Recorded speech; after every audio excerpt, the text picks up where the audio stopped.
Not knowing how to achieve your goal is exactly where you're supposed to be.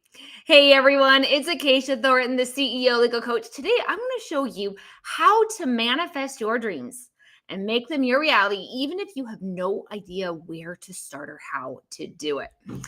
This is the Aligned Business Series where we go live 3 times a week and we answer your questions, right? So make sure you find your chat button. I see some of you coming in there. Hey, and we're going to talk about this today. So if you have any questions regarding this, pop them in there. I'm going to answer them. And what's going on here when we don't know what we want? I'm sorry, we know what we want. We don't know how to get there, right? You know what you want. You don't know how to get there.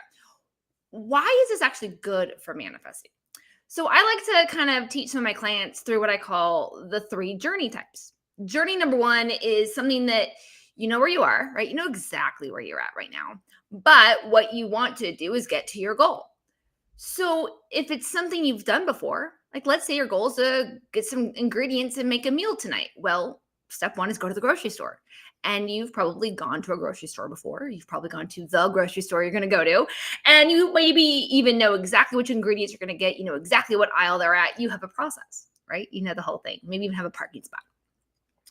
So when you're in this feels comfortable, right? This is great. I know what to do. I know how to do it. I've even done it before. I've done most of it before. This is going to be just fine. Well, this type of a goal is great when it feels good, right? But it also leaves us open to not really leaving space for creative value.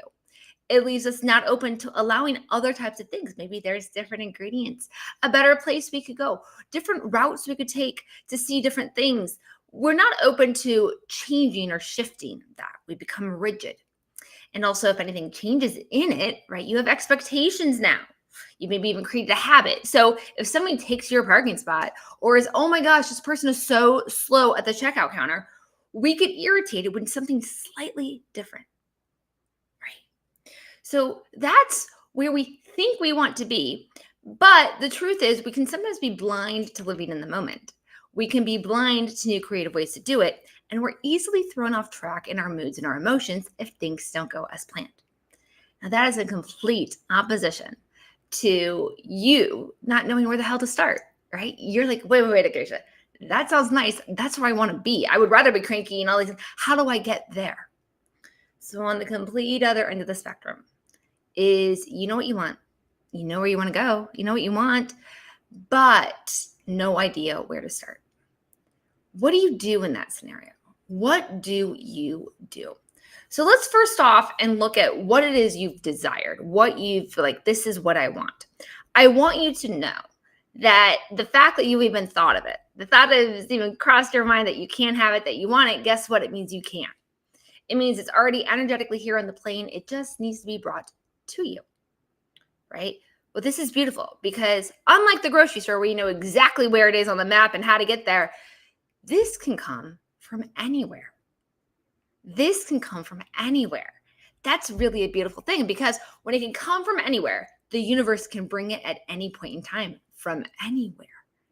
We're not stuck expecting it a certain way. We're not stuck doing the same routine or pattern or routes and actions. We're wide open. That's actually a beautiful spot to be because what you can do is then ask the universe, ask God, energy, whatever it is that you tap into. And you may have already had an urge, a sense of what to do. Maybe it's write that email. Maybe it's reach out to that client. Maybe it's go for a walk. I've had that be one of mine once. Just, I want clients, go for a walk. Okay.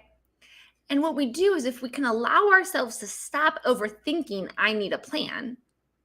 Because what is a plan? A plan is trying to, 1, predict, 2, control, and 3, it limits the possibilities. Like we just said, when you don't know where it's coming from or how it's going to happen, it can happen anywhere, anytime, anyway. Anytime, anywhere, anyway. Which means it can happen to you faster. You don't have to know the how, the universe says. But if you're called to take an action, we want to take that action now, immediately, because what the universe is saying, the energy you've asked me to call in is right here, right now, and I want you to take this action to step into it. Step into it. And so just like my, little story there about I was once manifesting $5,000 in new clients. And my inspired action that the universe gave me was to go for a walk. I was like, okay. Turns out my neighbors were downstairs having a conversation that I was very well suited for. I sat down, started talking with them, and walked away with a client. Whoa, that's crazy. But if I had been in the grocery store mode where I was like, okay, well, to get new clients, I need to write an email like this to my existing ones. And then if I want to get new ones, this is my process, right? Do you see how different those two worlds are? The idea of just because you know how to do it doesn't actually mean it's better. It doesn't mean it's faster. It usually means it's boring. So opening ourselves up to allowing the universe to give us our hints and our clues and use our intuition. And then we're not blocking anything. We're not blocking anything. In my manifesting guide, which I realize is not even on the screen right now. Let me put that up for you all. I have the manifesting guide. I have an exercise in there. I call this the 20 ways exercise. Okay. And what the 20 ways exercise is whenever you want something, you're calling it in, your brain will inevitably try to plan it. It will try to predict it. It does that because your brain is trying to keep you safe. Your brain is trying to keep you in a certain space. And it wants to know what's coming so it can keep you safe, right? Because if it feels like it doesn't know what's coming, you're going to die. Not really true. I've had lots of surprise birthday parties and I didn't die. I had a great time. So the idea of that, right? So what this exercise is you sit there and you write 20 different ways. 20 ways. Your brain is going to stop around 3 to 5. 20 different ways the universe can bring what you want to you right here, right now. And it takes a moment. It takes a moment because like I said, you're going to want to stop somewhere around 4 or 5. How do you get the other 15? You have to calm yourself, connect with energy, and realize the creativity that is actually around you. Creativity is actually around you. I had that once. I was going to bed and I was like, I really am trying to call in this lump sum. I want to see it like this in my inbox, but there's just no way it's going to happen right now. Like the funnels aren't set up. There's not enough out there to do this. And I go, no. No doubting, no controlling, no being in the grocery store journey. We want to be wide open. So I did the 20 exercise and I go, oh my gosh. Not only are there more than 20 ways, there's 20 ways actually already set up in my business only. Never mind all the other ways the universe could do anything for me. 20 ways in my business that in that exact moment, I could have got what I wanted. And so I stopped stressing. I opened myself up to the universe. And so this is the power of not knowing how.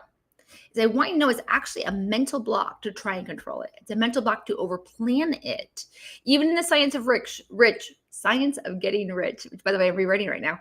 I'm co-authoring with Waddles, but Waddles says in his original text that you don't want to overplan. You don't want to prepare and predict bad things because then that's what you're calling in. You're limiting yourself. You're saying, universe, no. We're gonna do it my way and my way only, no matter how long that takes. No matter how rough it hurts. So many times we're sitting there being like, I don't want to work, but I want to take action. Right? You don't want to sit in bed all day. You want to get up and take an action, but you want to take action at something that's inspiring to you, right? Not something you have to do, not something you're supposed to do. Not something like, well, this brings me a paycheck. That sucks to feel like that. We want to wake up inspired, taking action, be like, yes, this is how we do it. And that's the difference here. When you're planning, you're forcing yourself into that plan. And you're saying that plan is the only way to do it. And if I need an extra 500 cold calls, well, then we're going to triple the amount of cold calls and make it happen. That does not sound fun for anybody. Even the most experienced salesperson would be like, no. Where if you stop and go into that other journey, right? And go, hey, I'm looking to bring in this much more in money. I'm looking to bring in this type of furniture into my home. I'm looking to bring in this type of romantic partner into my life. What are all the ways this can happen? What are all the different ways it can happen? And what do I feel inspired to do? And not think, does that lead to my goal? Does that do this? Does that do that? Just take the inspired action and let it unfold. Because the universe knows everything that's going on. Stuff you have no idea about. Like one of the biggest revenue changes for me one day, back when I started manifesting, was that somebody quit at work. Somebody quit. Somebody we did not see quitting, but that person quit. And oh my gosh, I was next in line. That's amazing. But I never would have predicted that person quitting. I definitely wouldn't have hoped that person quit. I loved working with them. But that's the way the universe had things going on already. In order for the person to have quit, they would have already had to have the job offer and already have had the interviews, which meant they were applying a while ago, which means they had made the decision a while ago. The universe knew all of that was going on. I had no idea.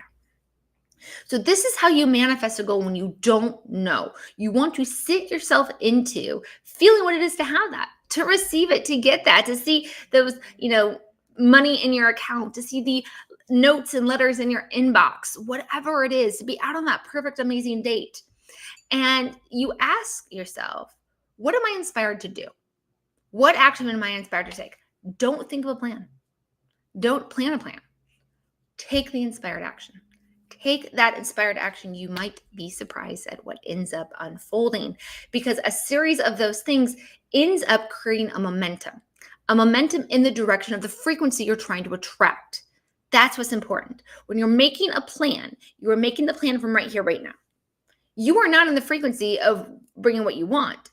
When you feel into calling in and receiving what you want, now you're in that frequency. And that's the space you want to take action from and make decisions from.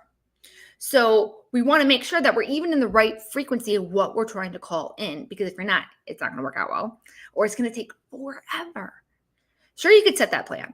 And yeah, you can go about that plan. And yes, that plan might actually bring you what you want, right? You can build a successful business. You can, really get into the job market and force. And it happens. But my God, you're going to feel beat up at the end of it. You ever felt like that? That's how I got myself through college and into law schools. I forced it.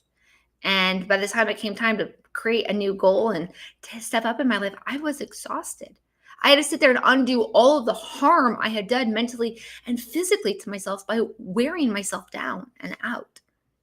Where now I just take inspired action. And like I said, sometimes like that, things just like, oh, there it is. There it is.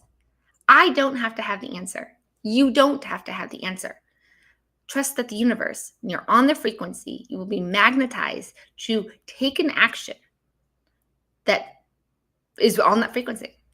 And I'll be honest, sometimes one action is enough. Other times it's a series of actions. You keep acting in the same faith and belief on the journey headed towards your goal, no matter what, because you do not know what the universe has and doesn't have going on for you. And the universe wants you to have what you want to have, because the universe is the one that gave you that thought. Why is it that that's the amount of money you're going after instead of $10 more or $100 less? That's the number you're after. Why is that the experience you want in your life? Why is that where you want to go to on vacation? Like, I love going to vacation in places that are uncommon. I like going off the beaten path entirely. Stick me in the middle of the wilderness next to some goats and some sheep, but I'm looking at glaciers and icebergs, those tall mountains that are fuming fire, and I'm unhappy. I'm completely happy. Happy. Where somebody else, that would be their version of an unhappy vacation. They'd rather be at an all-inclusive in the Caribbean, right? And they're both great. They're both great because they're yours. Whatever you're called to do, that's what you want to do. That's what you want to bring in. So it's very important that you be on that frequency. Take action from that frequency. Let go of the how. It is the universe's job to do the how. It's including the universe's job to show you how, what step, one at a time. Not your job, universe's job. All right. Okay. So let's see. Let me get this off the screen. I want to look at all of your questions right now. There it is. Okay. All right. Because I see some coming in. Hey, Restream. Hey, Applause. What's up, Funks? Emmy, good to see you. Okay. What do we got here, guys? Okay. What if my vision feels too unrealistic or out of my league to manifest it? What if your vision feels too unrealistic or out of your league? I love this because we just had mentioned, where is the idea before it was in your head? Where did it exist? Before it came into your head, that idea existed in the form of energy. Something in the energetic space, and something about that energetic frequency and your little antennae inside of you, your antenna got that message. I didn't get that message. You got that message. So even the possibility that you've had the idea means there's something about you already on the frequency. There's something about you already on that frequency. You're capable of that frequency, which means you're capable of bringing that in. So the first thing is to know that. Know that with your whole heart, full faith, belief, know it. Because you're doubting it, which means you're doubting the universe. You're doubting your purpose. You're doubting your callings. If it inspires you, why would you doubt what inspires you? Why would you doubt what lights you up and makes you feel loved and fulfilled? Why would you ever doubt that for something that makes you feel drained and exhausted and boring? So know that there is no such thing as unrealistic. 50 years ago, just 50 years ago, internet, ridiculous. The cloud, never. Cell phones, laptops, AI. 50 years ago, these couldn't even be thought up, but here they are. If you look at how technology works and the next step of opportunity, you don't know what's coming and you don't know your place in that until you decide it.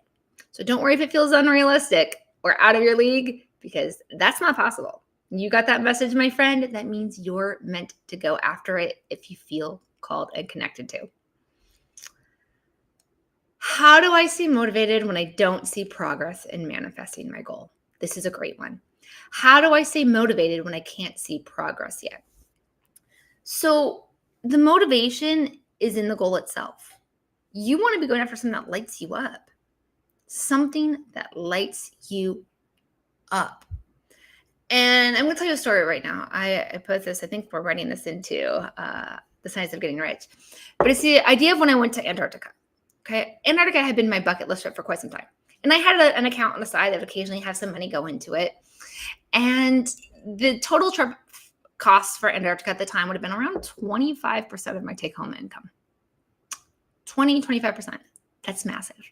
Okay. That's a lot of money. And that assumes that as I'm saving up here, that the price never changes, which of course, and I had guesstimated it was going to take me somewhere. I could get really, really, really, really aggressive and nothing happened in my life. I could maybe get to this goal in about 4 to 5 years, but reality was it's probably going to take me about 7. But like the price isn't going to change in 7 years, right? So these little piddly coins are going into my account every month and stuff. And I'm doing that. But then my mom comes along and she's like, okay, Keisha, time to book your trip to Antarctica. And I was like, I don't have the money yet. But I didn't want to tell my mother that. And she was like, no, we're going. And I was like, but Mom, that's a dream. You leave the dream on the shelf. You keep it somewhere in the distance. And I couldn't say that to my mom. The truth was, I couldn't believe I was saying it to myself. So I had to make a decision. I told Mom the price. She didn't flinch. Why? Because she had decided. I told Mom the timeline and the activities, and she didn't flinch. Why? Because she had decided. I was flinching because I had decided I wasn't ready. I had decided it wasn't time yet. I had decided I had to wait for the money. I didn't see the progress in my account. But Mom put me into a situation where I had to choose. Are you going to Antarctica or not? And I was like, no, we're going. So we had the calls with the travel agent later that week. And a few days later, we were putting down our deposit. Antarctica became real because we decided it was real. And I decided I was not going to have a penny of debt from it. I was going to pay that in cash. No idea how. No idea how. I had just come off the unemployment market. I'd been unemployed for 9 months thanks to COVID. So how to make this happen? No idea. Oh, I went. We had a balcony room and I did the kayaking and I had all the gear that I needed. I had an amazing time. I won the photo contest. I did all these things exactly how I would have wanted it to be. The money wasn't needed until I decided to go. I didn't need the money until I decided to go. There's no money needed to want something. So why would there be money? So back to your question about when you don't see progress. When you don't see progress, check if there's something between you and your goal. Is there something you've mentally, subconsciously, or like emotionally put between you and it? Because you need to collapse that into a decision of now. Collapse it into a decision of now. Now is where you can act from. Now is where you want to be with it. I didn't want to go to Antarctica anymore. I'm going to Antarctica. That's the change in my voice. That was the change in my words. That was the change in my energy. I'm like, yeah, I'm hoping to go to Antarctica someday versus I'm going to Antarctica. I'm going. It's booked. I'm going. Do you see how my confidence changed? The tone in my voice changes. The way your body language is, the way you carry yourself changes when you have truly, truly decided. So you're not looking for progress anymore. You're looking for embodying it because it's here right now. Okay. So that's what I would kind of say is it's not about staying motivated when you can't see progress. You shouldn't need to be motivated to follow your heart's desires, to live a full life, to thrive, to have what you want. If it's not motivating you, then it's not a big enough goal. Your goal should kind of scare you, kind of like how Antarctica did for me. I knew I wanted it, but oh my God, I was scared. Scared for the money, scared for everything that meant in my life, but I didn't let it stop me. I let my excitement rise to equate and eventually outdo that fear. Okay, that's what we want for you. So look at what it is you're after. Is it really motivating you? If it's not, maybe it's not the right goal. That's okay. Let's pivot. Maybe I had that once too. I thought this is what I wanted. Kind of came to my life. I was like, ooh, that's not actually what I want, is it? I wanted this, but I want it more like this. So I pivoted. Right. How to stop overthinking or doubting when your path looks impossible. How to stop overthinking and doubting your manifestation when the path looks impossible. Okay, what I'm hearing right there is a whole bunch of blocks. You're overthinking. Okay, overthinking means that we're either worried about something in the past, repeating, or we're anxious about the future. We're not in the moment. We're not in the moment. And then when you're doubting, well, you're now putting emotions into that, saying, I don't feel worthy. I don't feel ready. I don't feel whatever it is. And then you're saying your path feels or looks impossible. Okay, you pick the path, which means you know it's possible. On some level, you know it is. But there's these other voices inside of you that are outdoing that one. It's outdoing it. We all have a calling. We all know how to connect to it. And we know where to start.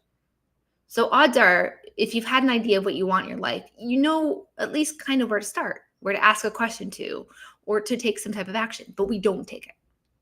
We don't take it. Why? We don't take it because we're fearful or doubt, uncertain. Rather stick to what we know. And that's what holds us back. The universe has literally told you this is what you can have. Here's all you have to do to start it. And then we're like, nah, I haven't done that before. And I love this one. Your mind doesn't want you to do something that's not done before, that doesn't know is safe. But in other words, it wants you to just repeat everything you've done in your past. You had never walked before. You had never stood before, but as a child you did it. You didn't know how to put your pants on, but you figured that out. I hope you did anyways. You didn't know how to feed yourself, and now you can do that. You didn't know how to go to school, and now you can do that. You didn't know how to read. And so there's so many things we didn't know how to do that one by one, we just figured it out. So don't let yourself overthink or doubt what your part of you has already told is yours. And it's not impossible. It's possible. You had the thought, the idea, part of you is already on that linear line. Get into that frequency more and just feel into that space. This is something so many of us don't want to do. We don't want to feel. We want to think. We want to doubt. You don't want to. Let's just say you have that big moment, like the moment of your life. Do you want to sit there and be like, I think this is good? Or do you want to feel the fuck out of that moment? You want to be filled with joy. You want to be filled with excitement. You want to be thrilled with every inch of your being. But then when we try to manifest it, we're like, I don't want to feel into it. Well, you can't get yourself to the feelings you're after if you can't feel into it. We've all been taught to use our brains, to think, to be logical, to plan, to prepare. Fuck that. Fuck it. Okay? Yeah, it's okay to plan. But like I said earlier with the grocery store trip, when you get too rigid, when you hold on to that, you're actually preventing what you want from coming to you. So let yourself feel. Feeling is the opposite of thinking. Feel into the glory, greatness. Holy fuck, yes, that moment is going to be in your life, okay? And whatever you're inspired to do, that's the action I want you to take. What if I've been holding the vision for a long time and nothing's moving? You actually don't know nothing's moving. You don't know that. You don't know that. You don't know what the universe has lined up for you. You don't know about the conference that's being planned or the coworker that's off interviewing for jobs that is about to leave and give you the biggest raise of your life. You don't know. So trusting, instead of going into doubt or overthinking and planning, let go and trust and feel into it. The feeling is how we connect and communicate with the universe, with universal intelligence, God, those feelings, right? We feel into it. We ask for something with our thoughts, and then we feel into them. And that feeling becomes your compass. It also becomes the universe's compass. So know that it's probably up to something. And just because you can't see it doesn't mean it's not headed your way. All right, one more. All right, let's see. I got to scroll for this one. Okay. How do I deal with people who think my goal is unrealistic? Why does what they think matter? People thought Steve Jobs was crazy. The iPod, the iPhone, cloud. People thought he was crazy, but he didn't go be like, oh, you're right. You're right. It's crazy to you. So therefore it must be crazy in general. He said, no, I have these ideas. I feel connected to these ideas. And I want to build a team around me that is inspired to do these the same way I am. It is not about the other people. And here's the thing. You don't have to get rid of these people. Like maybe it's your family or something. But you also don't have to tell them. There's plenty of things I don't tell my parents. There's plenty of things I don't tell my best friend. There's plenty of things I don't tell people when I'm in the middle of it. I wait till I'm done and then be like, here it is. And let them marvel in the amazingness of what you're able to create and become. Who cares what their thoughts are along the way? They can't see the future the way you can. They can't think for you. They can't feel for you. They don't know if that's actually going to make you happy or not. You do. Just because somebody doesn't like carrot cake does not mean there's not somebody out there who does. Just because there's somebody out there who doesn't like cilantro doesn't mean there's not me who loves it in my guacamole. You don't have to convince anybody of anything other than you. So if they're bothering you, either ignore it or stop telling them these things. Maybe even decrease your time around them during this phase. Whatever that is, you want to align to what you're called to do and called to be. That's what's important, most important than anything. All right, I will see you on Thursday. Let me look at our topic on Thursday. And this week we, how to clear money guilt and pricing fear. We're also going to how to use your intuition to solve problems. Yes, I like that one because I call that one hindsight is 2020. It's a great tool. And don't forget to get your manifesting guide. It's completely free manifesting guide. And I will see you all on Thursday. Money. Money is something that we all need more of for a thriving life, to feel safe and secure, and to build a great business. Yet so many things can get cluttered in that because money sure can feel messy. Hey everyone, it's Acacia, the CEO Legal Coach. This is the Aligned Business Series, and we are live 3 times a week answering your questions about these topics after I share some insight lessons that I work with my clients and client stories. And I definitely have some of those for you today. And today's topic is clearing what's going on with the money so that you can set prices in your business that skyrocket your revenue, but also feel good, right? We want to feel good about the money we're making, not guilty or shameful or feel like we're underpaid. So let's dive in. Let's dive in right now. And let's start with the idea that what it is to even find if you have money guilt or shame or what's going on with that. Okay. The first is decide you want money. And decide that you're going to change that want into a decision, that you're going to get money. You're going to have money, and it's going to come through your business. Decision versus wanting is very, very important. It's very important because wanting is a yearning. A yearning means it's not here right now. So even the idea of wanting, if you've ever heard of blocks and things like that, It is a mental block. It says to the universe, I want to continue wanting money. And when you continue wanting, that just propels, right? You spiral what's called up with that. You're like, I want more money. Oh my God, money, money, money, money, money. And suddenly you have this big want, desire for money, but you've never actually decided to have the money. You want to decide to have the money. That's what you really want. You want that money. You don't want to want money. You want to have the money. So we first want to do that. We want to decide. But sometimes that can be a little difficult. That can be difficult. Maybe the number is intimidating. Maybe you don't know where it's going to come from. You don't know how it's going to get there. And you've got a few levels when it comes to money. So let's kind of dive into those money guilts and the fears around it. Because first and foremost, we need to even be okay with money in general. You're not going to get through your business or through clients or anything else if you're just even nervous about money in general. Which, if you're not wealthy, if you didn't grow up with wealthy parents and around wealthy people, you probably have some embedded. Because here's the thing, when you were born as a kid, you had zero thoughts about money. You barely knew where your foot was, okay? You didn't know, in fact, you didn't know where your foot was for a few more months. Money was blah. You didn't think about it. You didn't think about it as a need.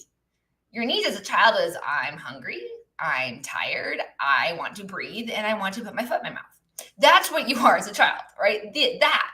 So when does money start to come up? It starts to come up usually at that age of like 4 to 7, where we realize our parents are up to something. Our parents are up to something, and maybe they fight over money. Maybe they're scared of money. Maybe they feel trapped in their jobs. There's something you as a kid start to psychologically understand, even though you've never been sat down and had a money lesson about it. It's not like your parents sat you down and were like, okay, well, money is really difficult, and this only comes through jobs and things like that. But those are things that we've put into our head, right? Or I grew up in the religious context, so money is the root of evil. Wanting money is selfish. And when you have these things rolling around in the back of your head, because it's not in the conscious part, conscious you wants the money. You want to have that money, but your subconscious is embedded with all of those little things you absorbed back when you weren't like established enough to think about it. That's the thing. If somebody says something now on the news or in your social media feed, you can think, do I agree or not? But as a kid, that do I agree or not wasn't working yet. It wasn't working yet. So your subconscious has all these other beliefs, and they are about money in general. Money in general, right? They are money as a need, right? We sit there and nobody says you're selfish or evil for wanting to breathe or wanting to eat or needing sleep every now and then, but heaven forbid you want money. Oh my God. Well, it's just as important. Money as a need. But just as air and food and all those other things are abundant in this world, money is too. Money is too. It's not that the money hasn't been abundant and like everywhere and everything. It's that our parents showed us there's a gateway. And we picked up whatever gateway our parents used or had. Okay. So you first want to go through and just explore your ideas and thoughts, maybe journal on it, about what you think about money in general. And then you want to look at it as money as a need. What is your relationship with it as a need? Does that cause panic to you? Or is there this knowing that I'm taken care of? Everything is okay, right? And then we want to look at your parents. Write down everything that your parents or whomever the main 2 to 3 adults were in your life. Usually one will be in the feminine energy and one will be in the masculine. I had different ones. So whatever yours are, whatever those examples that you would have seen them as a child growing up with money, right? Maybe it was a TV show, but it's usually whoever is our gateway to the money. Because we would ask for things we want. I really want this bike. We can't afford that. We can't, money isn't groceries, right? So now you've been told there's a gateway to the money, to the wealth. And that gateway was not your gateway. It was the gateway your parents or whomever that adult was believed that and acted and behaved on that. So you absorb their gateway. There is no gateway. Okay. I love to remind some of my clients of the idea of I was told, well, we can't afford that. Well, is affording something the only way to get it? Is affording something the only way to get it? No, it could be gifted to you. You could win it. You could get a scholarship kind of a thing for it. There's so many different ways to get our access to something we wanted. But we went to our parents as the gateway, and whatever they said in response, we absorbed as truth, ultimate truth, even though it's not. Okay. So that's the next thing we want to do is look at our mindset around that. And then today I wrote an exercise that I think it was Jen Sincero I got this from. She's got a great book, You Are a Badass at Making Money. Love that book. And she talks about having her clients write a love letter to money. Have them write a love letter to money. And the idea is we have a relationship with it. Just like you would have a relationship with your parents or with your dog or with your children, with your spouse, whatever relationships you're in, there's a relationship. And we tend to have mixed signals when it comes to that relationship with money because we tend to believe you're not there for me, or I wouldn't know what to do with you. And, I love you, but I hate you. We all have different stories in our dynamics and our relationships there. And that's something we want to explore, because what is money's side of the relationship? Is it always there? Yes. Money is everywhere. Everywhere. It's currency. The governments, there's plenty of governments. They all have it. Now we've got Bitcoin. Like, we've literally created new currencies, and that's just currency.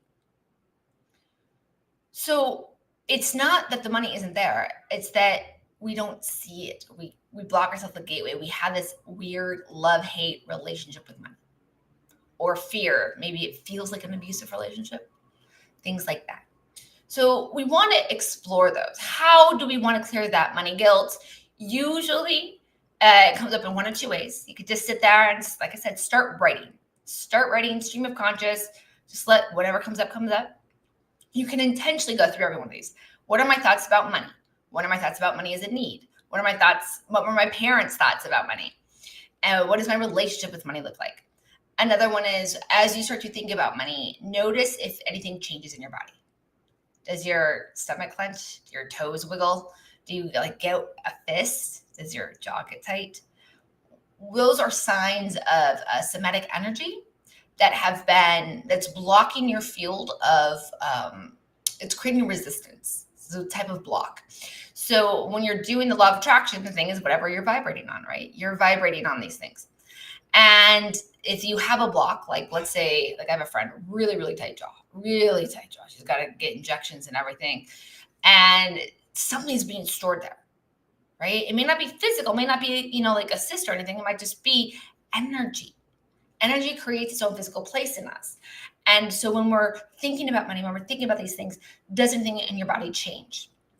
And start to realize where the shifts are, because that's where some of the blocks are hanging out, and get them out. Like I said, one of my favorite ways is doing somatic thinking. You can also breathe into it. There's different biohacks you could do to get in there, but you want to do that. Okay. So this is really, really important. We can't change the dynamic and our thoughts about money without being honest about them. Okay.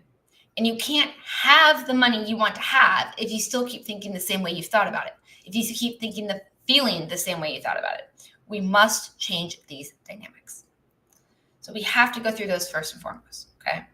But now let's go on to the pricing side. And this is where I definitely have client stories, because this is something I've helped clients with a few times. And I already see some of you come into the chat. Yep, I see your questions in there.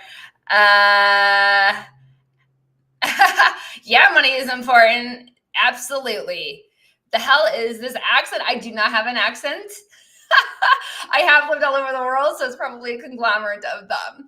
But I love that. Which words am I saying with an accent? I'll figure that out. But okay, back on to pricing now. When you want to do pricing, this one comes up a lot with my clients, and I hear so many different stories from them.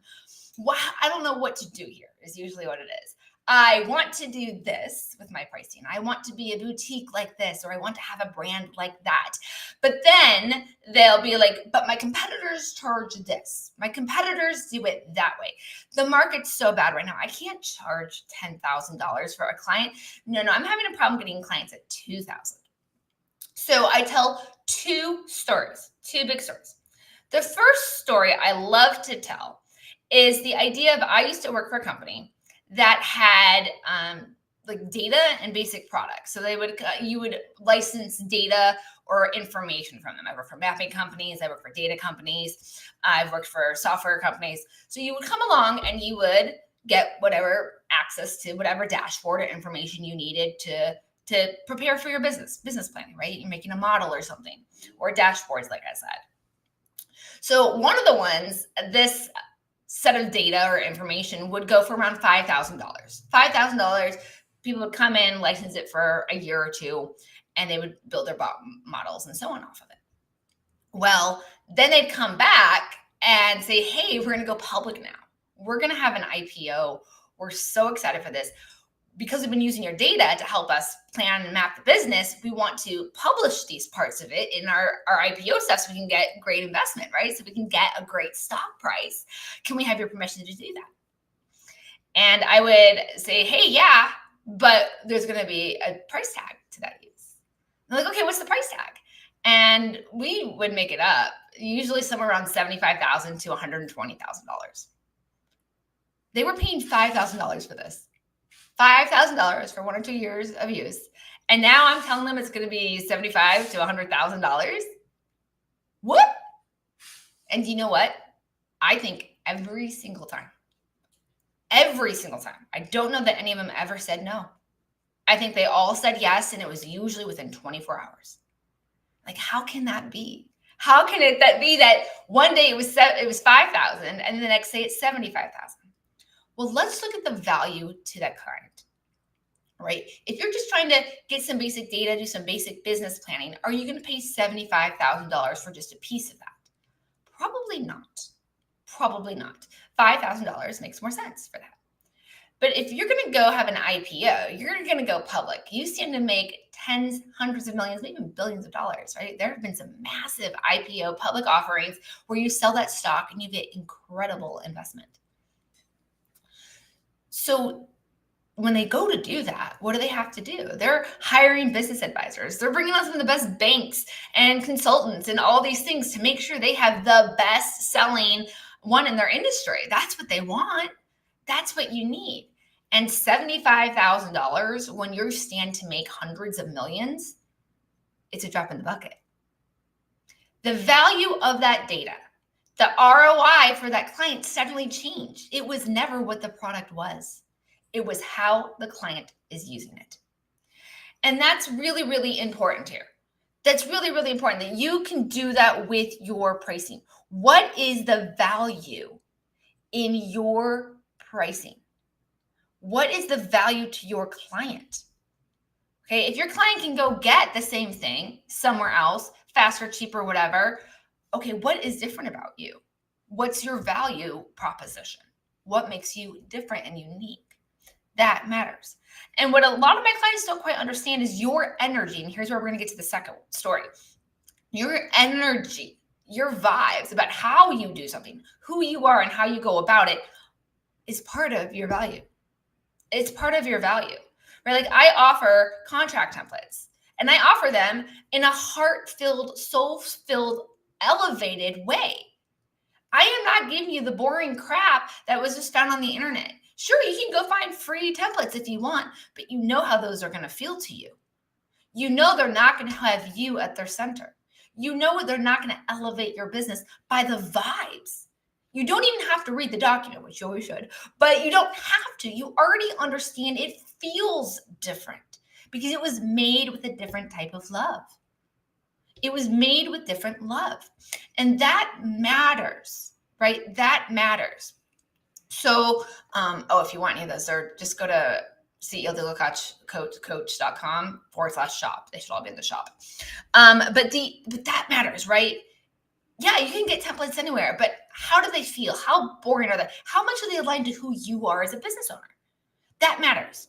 Which brings me to my second story here. I love to tell this story. When I started my business, it was just like a side thing I was doing while I was working full time. And so I would just charge, menial stuff, 1, 2, 3, maybe $5,000 for something. And that was enjoyable. It's nice extra money, like an extra $5,000 a month on the side of my job. I love that. But what was happening is I'd be like, I'm exhausted. Why am I exhausted? Because I have to go have this call now, my fifth call with this client, and this client barely pays me $200 a call, right? So I feel low vibe about that call. And it's not the client. I love my clients. I love all my clients. And it wasn't what they were asking me to do. I love that too. That's why I said yes to the project. I started to realize there was a value to me getting up and ready for the day and ready for the calls and how I felt my energy would be. So, okay, so let's say you're like, you know what? I'm not charging $200 a call anymore. That's it. But then you have somebody who then comes and overcharges. Let's say now you're at $20,000 a call. Okay. If your clients are willing to pay that, they're willing to pay that. That means there is something there. Okay. It is not the number $20,000. It's how it makes you feel when you get up to have that call. When you have that call, are you like, oh shit, they're going to find out I really don't know that much. Oh my gosh, this package is not really worth it. They're going to figure it out. Am I worthy of this? I don't know. Now the number has caused you to doubt yourself. That number has caused you to feel off internally. It's no worse showing up to a call being like, this is not worth my time versus, oh my God, they're going to find out I'm not good enough, worthy enough. This isn't worth $10,000 or $20,000 or whatever price I said. So it has an internal vibe, that mindset, those emotions, all of that is part of it. So what's the number that feels right to you? The number that's going to get you out of bed excited and happy to bring your best to your clients and is not overcharging. Just because you can charge something doesn't mean it's what feels aligned to you.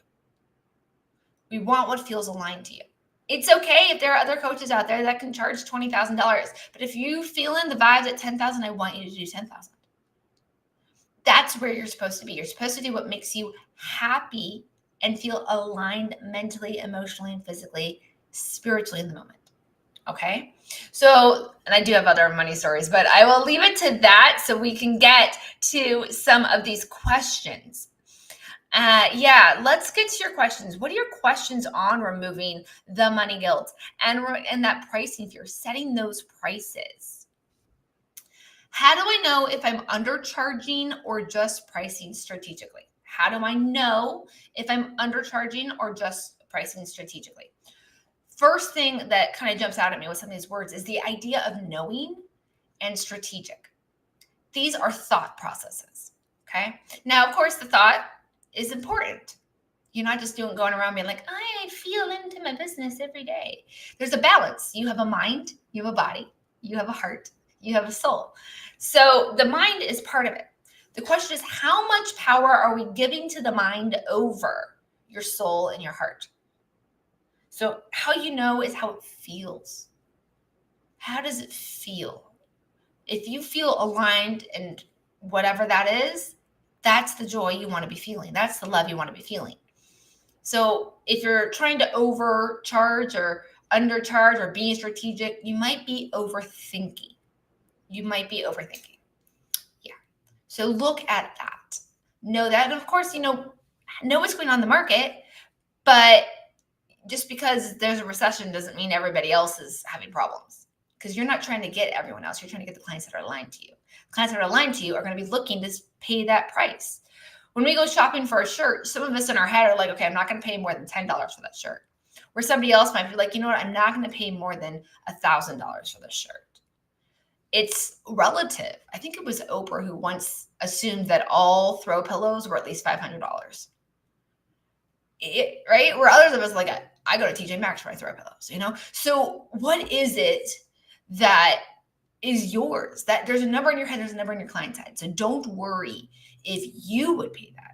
The question is, will your clients pay? Can I raise my prices and actually attract better clients? Yes. I teach my clients that it's not just about your price, it's the rest of the package, but that means your contract as well. So in your contract, you might have things like Identification. Is there what's included and not included? Are you having any type of scope creep? Behavioral things. What about timing? What about rescheduling? All of these different types, the whole relationship as a whole. The more your clients pay, the more they want clarity and articulation about every single one of those pieces. They want less uncertainty. So when you raise your prices, there's more to it than just the dollar amount. But yes, your right client will pay that for you. Absolutely. Absolutely. Because if it feels misaligned, you're going to feel like they're over asking and underpaying. To somebody else, that's a perfect client. But you've said yes to something less than you're aligned to. So you're going to have responses that feel that way. Okay. So can you raise your prices and actually attract better clients? Yes. It is about the frequency. Your clients are looking for the frequency that you're on, and they need you to be in alignment to that. Otherwise, they can't find you. Yeah. Like I said, some people pay $5 for a throw pillow. Other people will pay $500 for the exact same throw pillow or the shirt, right? It's where they're at and where you're at. And does it align? What money beliefs keep entrepreneurs most stuck? Oh, okay. It's like it's not really one big belief that most entrepreneurs have. But what I've seen in my clients is, let's see, how do I articulate this? Everybody knows what they want. Everybody knows what they want. They all do. They won't let themselves believe it. They won't let themselves decide it. They come in with all these others. I want this, but that. I'm feeling aligned to this, but then there's this, and that. This part, the what you want, that is your heart, that is your spirit, that is your energy being like, this is where we want to rise to. And then it's your mind overthinking, the doubts, the guilt, the whatevers that push it back down. All right. And so we need to remove these. So what I would say is that if there's anything in your life, you're like, this, but get rid of everything after the word but. Get rid of all of them. Figure them out, whatever that is. And so I see that's the way I would probably describe it with entrepreneurs a lot. And it could be around a launch. It could be around starting the business.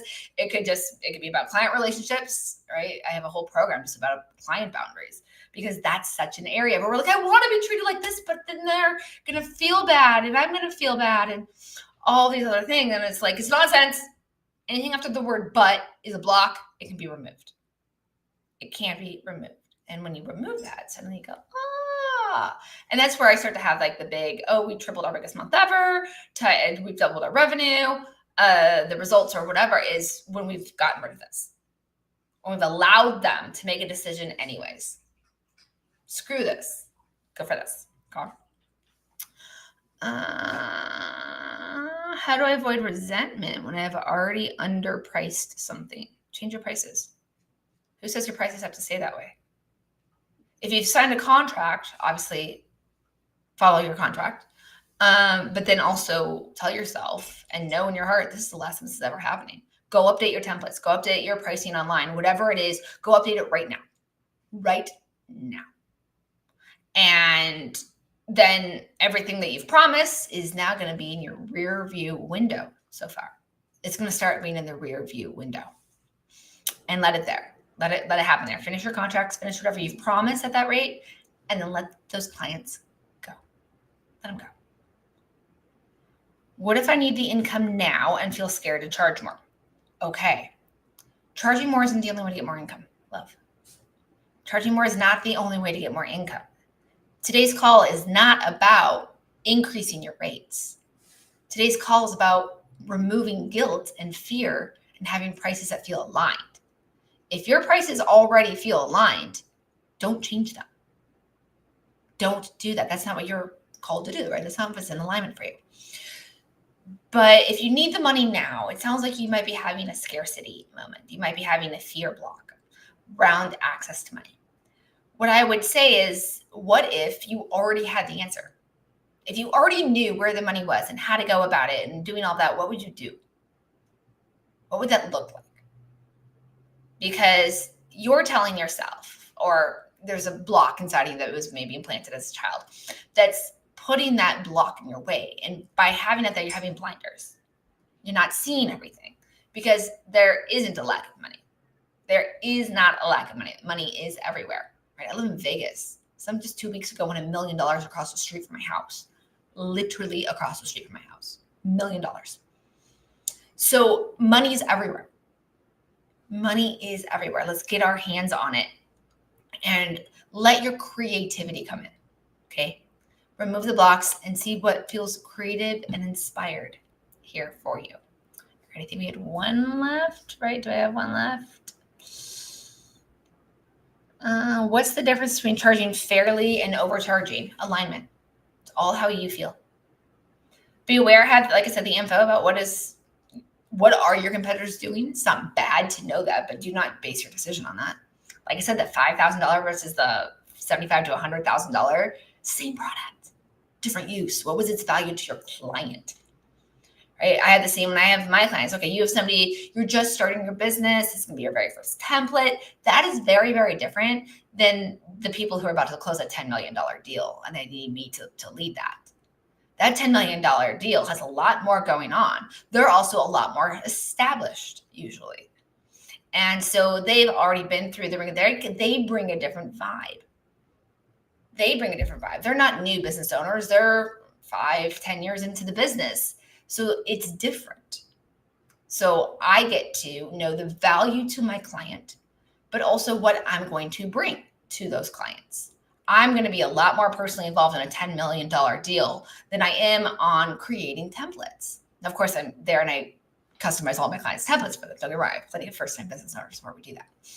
But I don't have to come in with all of my knowledge, and I don't have to come in with everything that I would do at a $10 million deal negotiating, right? Because I have to bring my negotiation skills there. I have to bring my red line skills there. That's different than setting somebody up for success.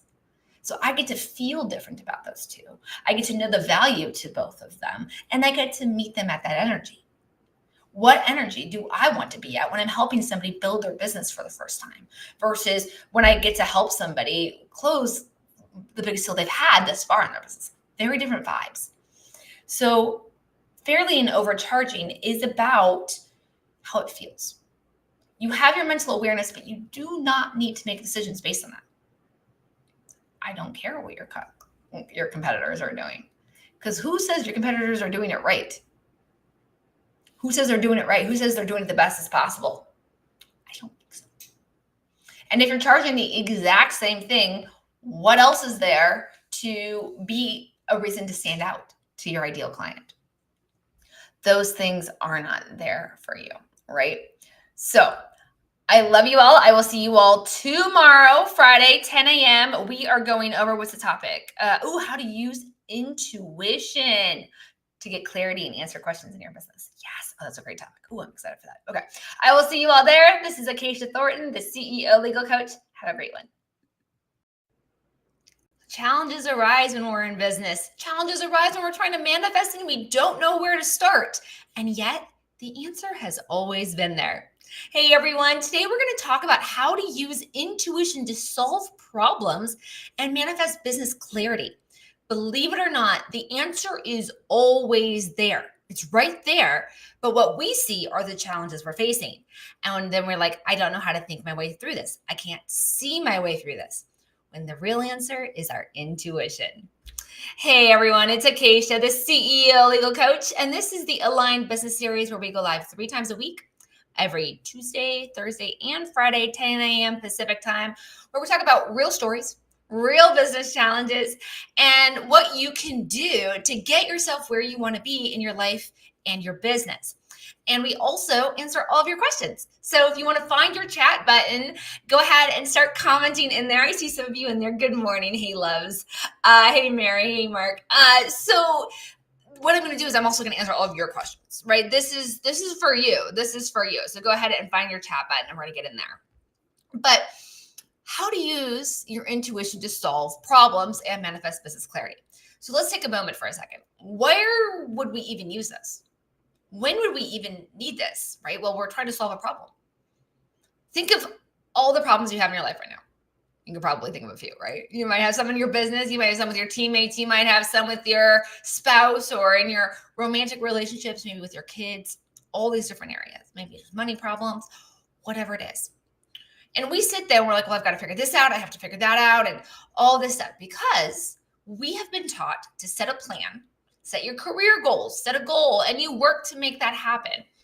And the thing about manifesting, you probably have heard, is you set your goal, you set your intention, but the work is not what we expect it to be.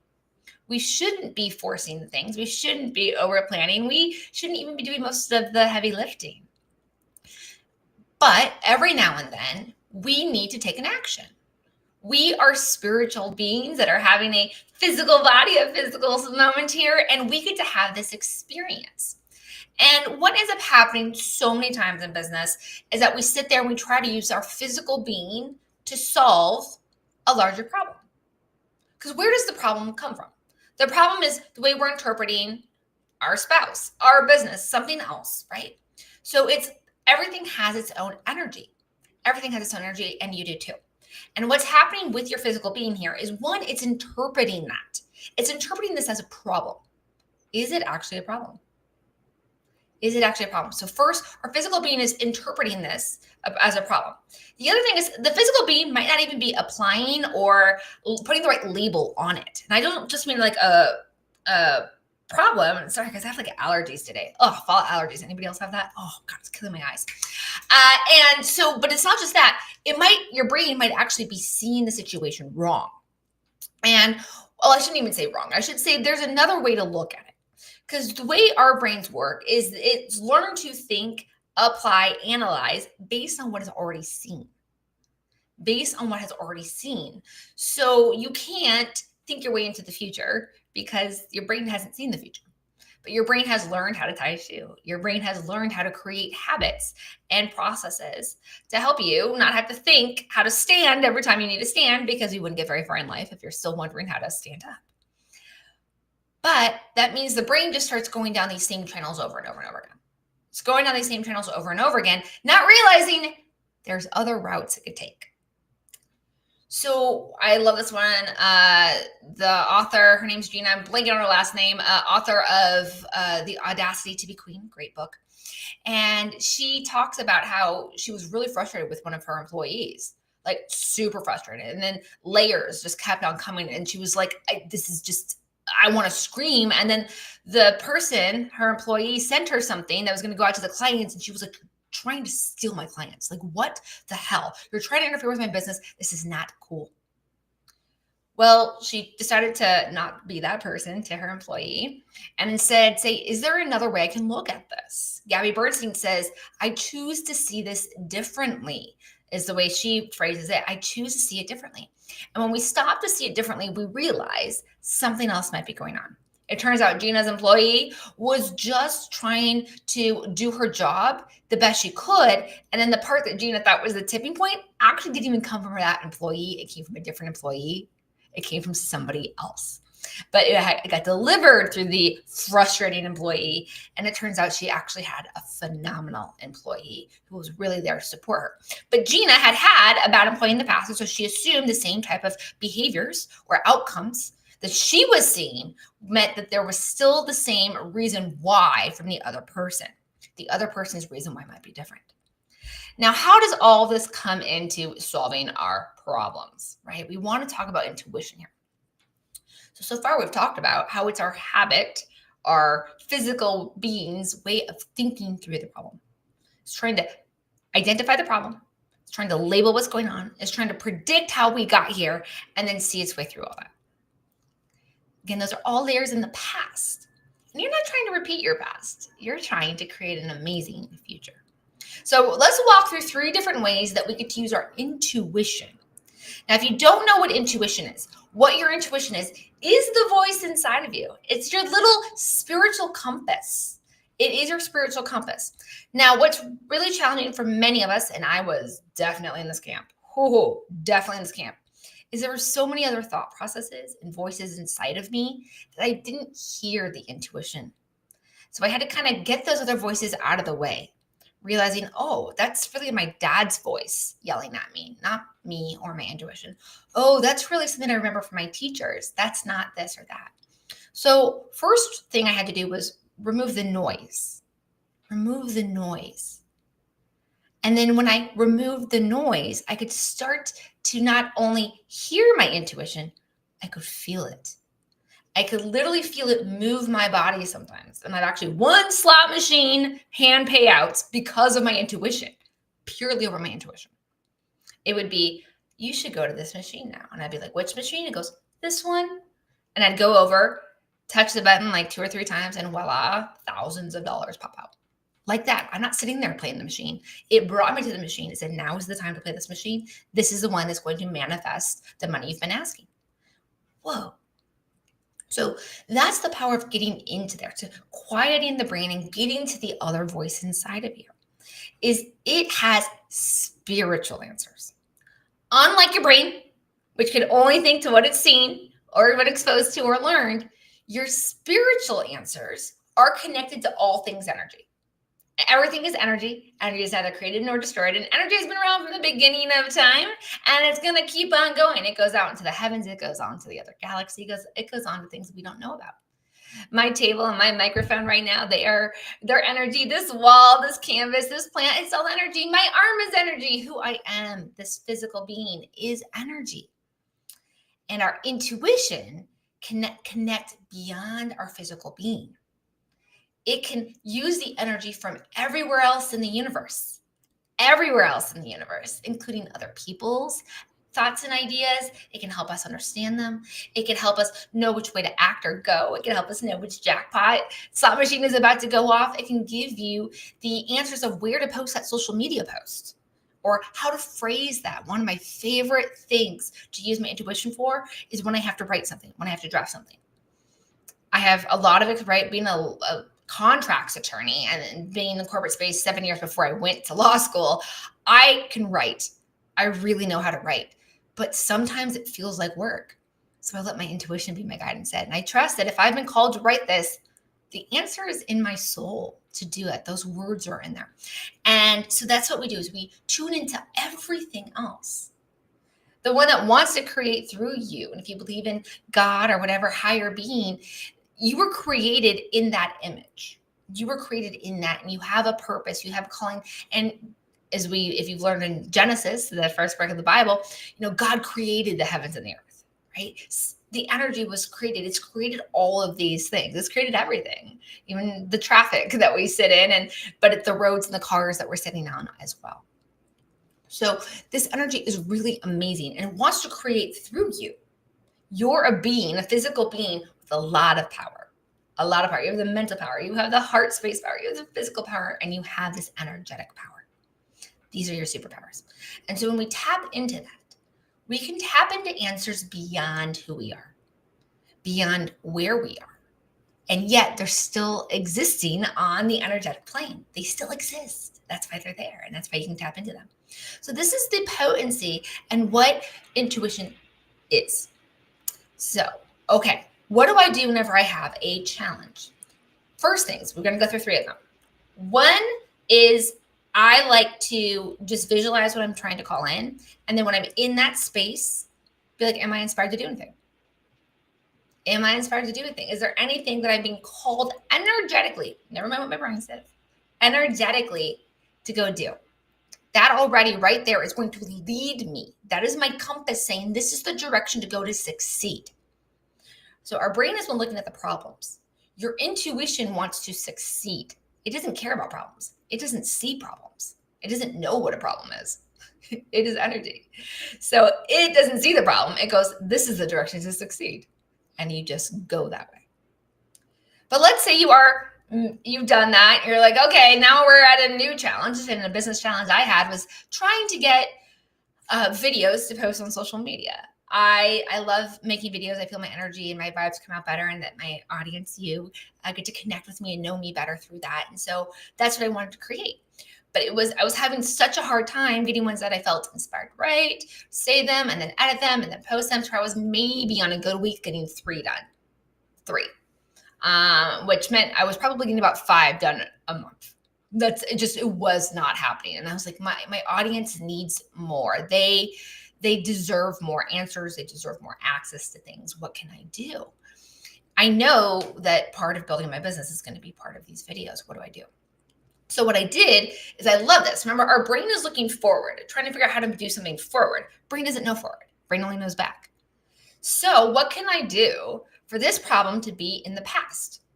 What can I do right now to have this problem to be in the past? Two things. One, you can say, well, what if I did know the answer? What if I did know the answer?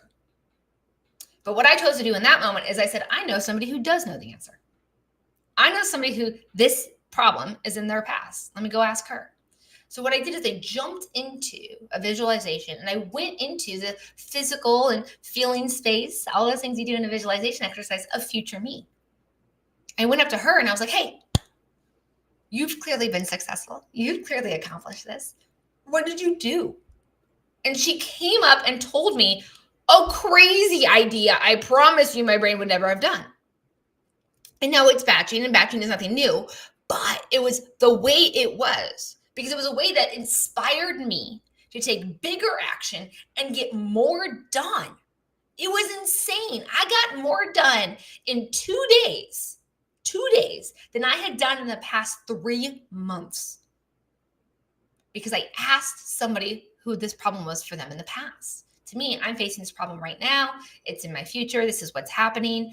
What do? I asked somebody who's already been through this. Future me has already been through this. She has the answer. I went to her. She gave me an amazing answer. Love that answer from her. Okay. So I call that hindsight is 2020. Now, the next one is just stop in the moment and ask. Stop in the moment and ask.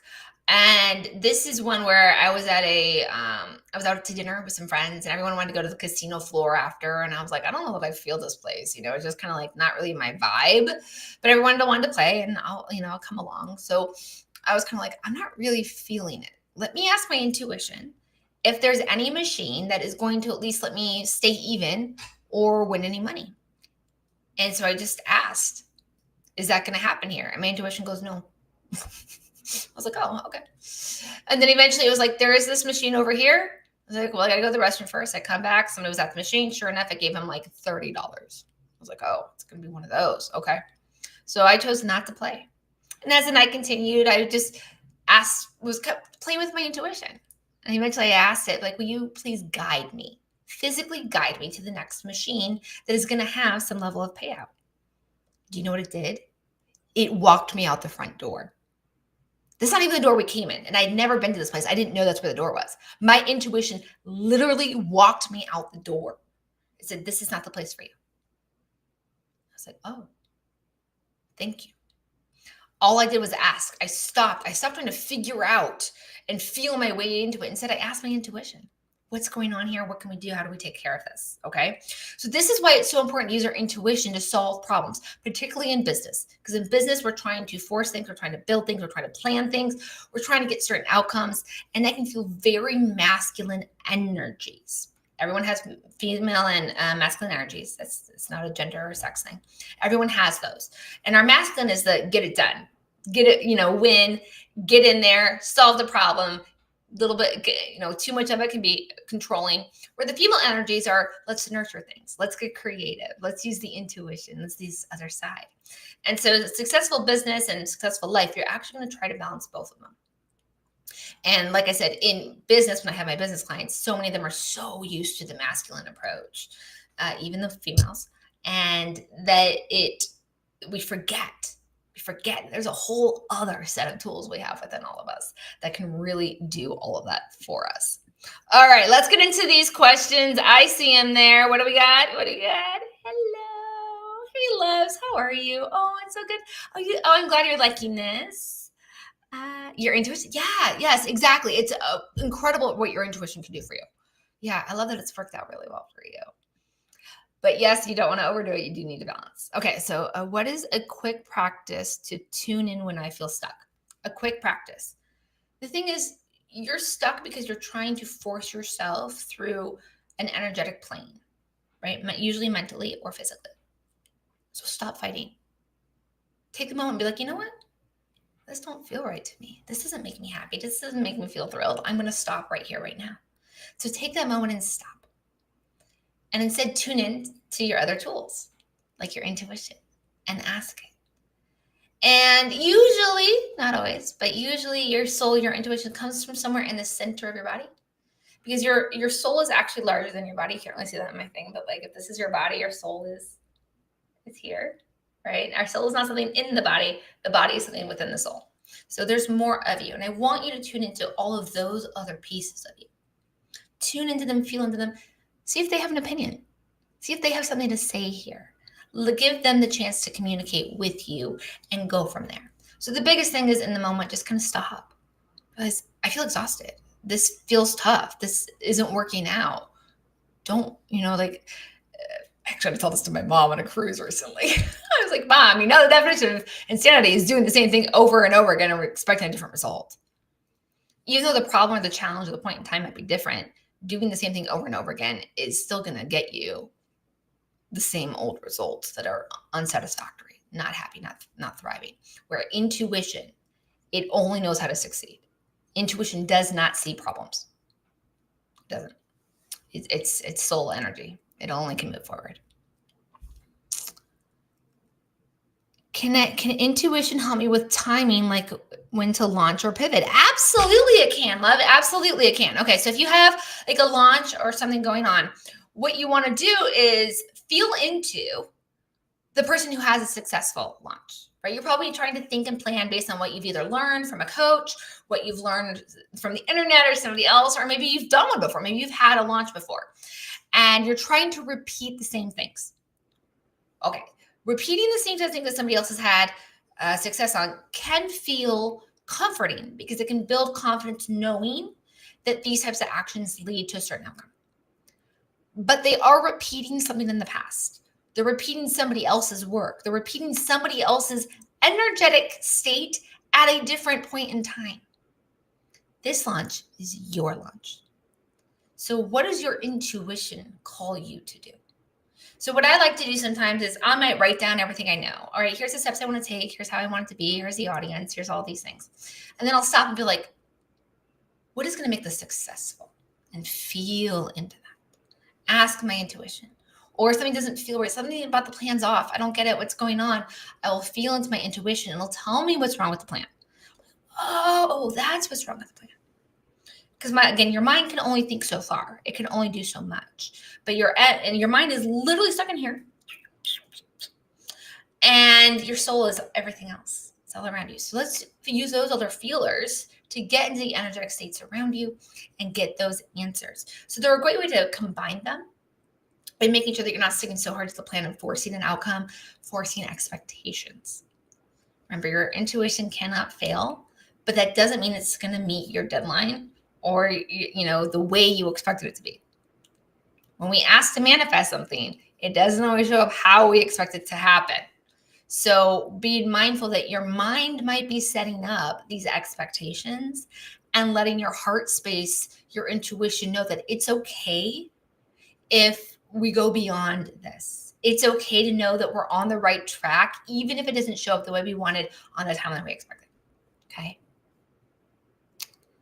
How do I rebuild my trust in my intuition after ignoring it in the past? Oh, I did the same. I did. I grew up with such masculine energies that I didn't really tune into all those things. I was tuning it out. I was silencing it. Shut up, go away. I know better. This is the way, this is how we do that. And that kind of sucked, right? So it's almost like a family member that you haven't been talking with. You haven't been acknowledging. Nobody wants to be ignored or, neglected. So just start asking it.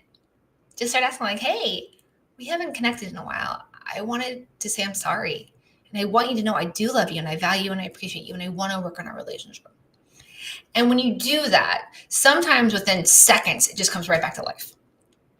Other times it takes a few days. I've had some that took a few days. I had to really have a conversation with them to get them up and out and back part of the crowd.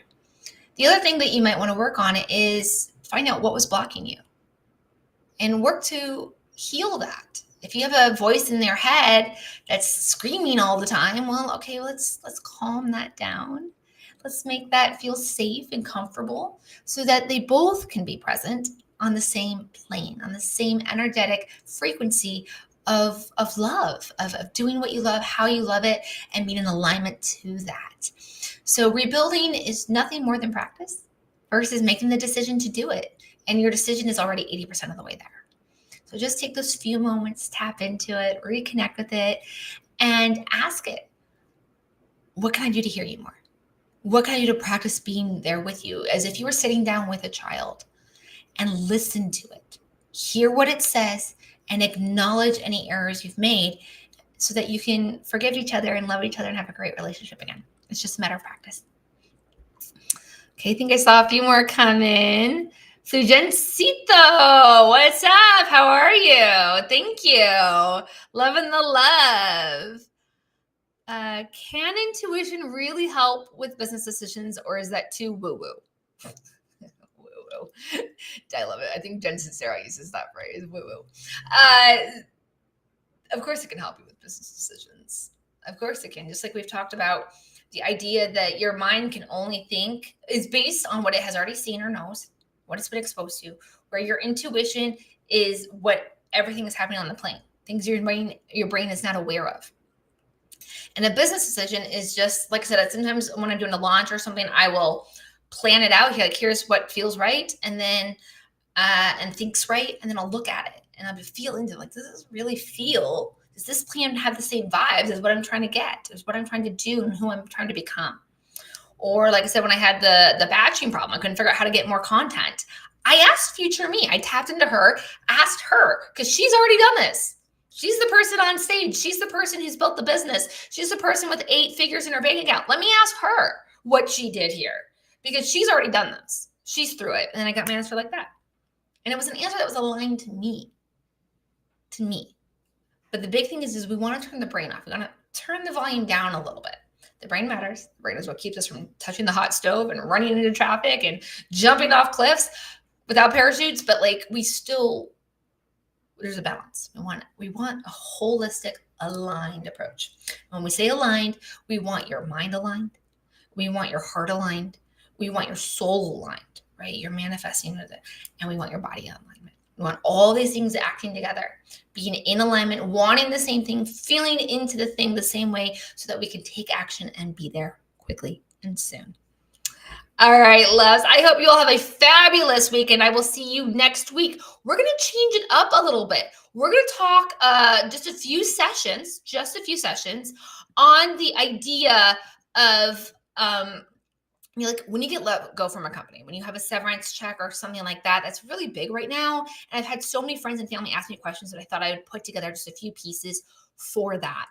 So if you know anybody who's going through any of those challenges, we're going to talk about that. They're also going to be helpful for you as a business owner, because in the event you ever have to make these types of decisions, you're going to have an idea of what to help be a better employer, even though you're letting employees go, how to do this better. All right. I will see you all later. Bye.